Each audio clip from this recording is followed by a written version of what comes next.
Hi everyone, welcome back to LG's Diary. My name is LG and you are in my YouTube channel. So for today's video, I will be showing you what's inside my hospital bag. But before that, if you are new to my channel or if you haven't subscribed to my YouTube channel yet, please do subscribe to my YouTube channel and please don't forget to click that bell button so that you will be notified on my next video.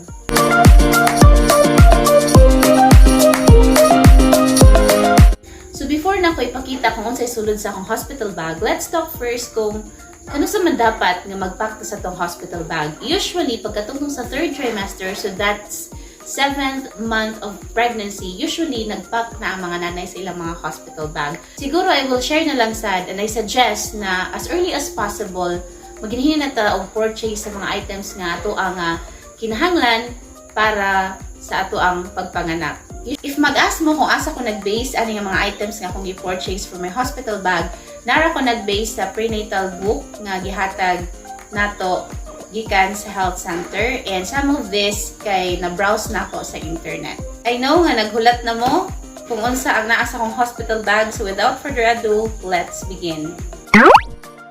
Okay, so mag-start aning dako nga bag. Actually, ini siya, paris ni siya, and then napagini siya kauban nga mga gagmay nga mga pouches, duha ka buok. If you're interested kung asa na ako ni napalit, ako lang ibutang ang shop link sa description box para dili na mo ma-stress o pangita ani sa Shopee. Alright? So, let's begin. So, ang nani nga bag are clothes for my baby, and then naran sa pagisagol nga ako ang clothes kay napa man siya space, no? Para maximize na po iyang capacity. Alright? Let's begin. So, I have here set 1. Ginani din ako siya para ang mugkuyog sa ako sa hospital is dili na ma-stress kung unsay sulod ani no or unsay dapat gamiton. So, akong gibuhat, ako siyang gipack by sets, and then ako na lang sang giprintan og sticker ang gibutang nako. And then, gibutang na ako kung unsa ang nasa yung sulod. Actually, isulat round na ako, then naka-realize ko nga di mo dahil ko inaanak ang agi. So, ako na lang, no, para safe i-print na lang ako siya sa sticker. Timing man na ako yung sobrang sticker sa balay. And then, ako na lang sa siyang gigamit. And then, gi-layout din ako ni siya sa Canva for free. Right? So, for set 1, so this is receiving clothes. So, ang naaani niya is hooded blanket, long sleeves, pajama, bonnet, mittens, booties, and diaper. Alright? So, next is ang set 2. So, mao ni ang set 2. Ang nasa set 2 is long sleeve, pajama, bonnet, mittens, booties, and diaper. Okay? So, sapod is the set 3. So, ang set 3 is short sleeves, pajama, bonnet, mittens, booties, and diaper. Okay? So, for the set 4, na-shortcut ko. Sa set 5 pa niya, tapos ang kuhaon ang set 4. Dara.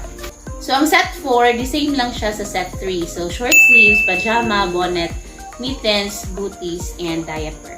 Right? For the set 5, muna siyang set 5. This is the going home outfit. So, ang naa sa iyaha is hooded blanket, onesies, leggings, bonnet, mittens, socks, and diaper. Okay? And then, I also have here this one, mga blankets. Okay? So, I guess, tulo ni siya ang akong gidala na baby blanket. And then, here, mga washcloth. And then, next is hooded bath towel. Siya gi-appeal. And then, gidala ako ang mga clothes. These are duster dress. Nagdala ko og 4 ka buo. Okay? So, mao ni siya for the first bag. Ay, nakapagidi ay. Nagdala sa day ko og diaper changing mat. This is a waterproof diaper changing mat. And then, nakapagidi ay bark cloth. Okay, idapin, no? Nagdala sa day ko og power bank. Ba? Sa i-check kung wala na ba. Okay. Napagidi ay, I told you, dako gid ang bag. Kaya naapa, di siya yung dako tanawon. Gamay siya tanawon, but ma-amaze ka, kay daghan siya og pwede nga masulod. Nagdala sa DI ko og postpartum belt. This one. Mao siya sa first nga bag. Ang dako nga bag. This one is gamay-gamay ni siya nga bag. Okay, so ali ka mag-start din sa iyang bulsa. Okay, so nagdala ko og, of course, di mawala ato ang undergarments, mga undies. And nagdala sad ko dai og extra nga mga ziplock nga plastic kay basin gamiton ako siya butanganan ba og mga basura or unsa I guess nara gina siya kapuslan, no? Kapuslan pohon. Okay, so itong abrihan dinhi. Okay, so nagdala dai sad ko og newborn pillow and then brass. Tulo rin ka brass akong gidala. And then towel. Kinahanglan ko anong towel. And then another towel. And then adult diaper og cotton. Actually, kini siya is wala na siya magkasya dinhi sa akong storage box. Ako siyang gibutang og storage box kay para mas dali sa ilaha kay clear naman, and then open ya magpunit-punit na sila sa ilahang ganahan na kuhaon. Ang naani nga bisan nakita ang naani nga storage box are hygiene kit or nadri ang mga toiletries and other stuffs nga kinahanglan. Ato na siyang i-open. Okay, so cotton balls. Again, ipon round na siya dapat din, pero di naman siya magkasya. So, ibutang na lang ako siya sa bag. Kaya na pa may space ang gamay nga bag. Okay, so cotton balls. And then, cotton bags. Face mask. Side. This one, naadinhi ang, wait, let me show you. Portable clips. I don't know kung saan gamitin ani, pero nagpalit lang ko portable clips. Medicine dispenser. Syringe. And umbilical cord clamps. Okay, so naasya din na ako ibutang sa ziplock kay mga gagmay ng good na siya.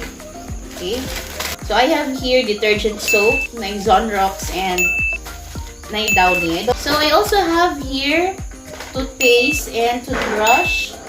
I also have here hand soap, shampoo, and baby bath, baby powder, ethyl alcohol na 70% solution, manzanilla, petroleum jelly. I also have here betadine feminine wash, comb of course. And then I have here wipes. Dili mawala tissue. Dili lang ha, medyo messy na gid ato ang table. And then adult diaper, kauban ito nga naa sa bag. Pwede na siya masakto sa storage box. Underpads. And then maternity pad. And extra nga newborn diaper. I guess that's the end of this video. Thank you so much for watching. I hope nga nakahatag ko ninyo og idea kung unsa ang mga angay ibutang sa atong hospital bags. I have to say bye and see you on my next video. Thank you.